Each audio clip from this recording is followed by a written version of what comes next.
সিঙ্গাপুরে নতুন আসার পর অনেকের কোম্পানিতেই রবিবার বা ছুটির দিনগুলোতে ডিউটি থাকে না। এ নিয়ে অনেকেই হতাশায় ভোগেন। তার প্রথম কারণ হচ্ছে রবিবারে ডিউটি করলে বা ছুটির দিনগুলোতে ডিউটি করলে ডাবল পেমেন্ট পাওয়া যায়। তবে আমি বলবো মাঝে মধ্যে এটি আপনার জন্য আশীর্বাদ স্বরূপ। কারণ আপনি যদি নিজেকে ডেভেলপ করতে চান তাহলে আপনাকে অবশ্যই স্কিল ডেভেলপমেন্ট করতে হবে, আপনাকে কোর্স সার্টিফিকেট করতে হবে, আর সেটার জন্য অবশ্যই আপনাকে রবিবারের দিনগুলোকে কাজে লাগাতে হবে।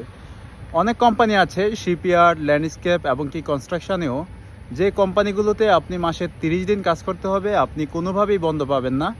এতে করে আপনি ইচ্ছা থাকা সত্ত্বেও আপনি কিন্তু আপনার স্কিল ডেভেলপমেন্ট করতে পারবেন না এবং কি আপনি বছরের পর বছর পিছিয়ে থাকবেন।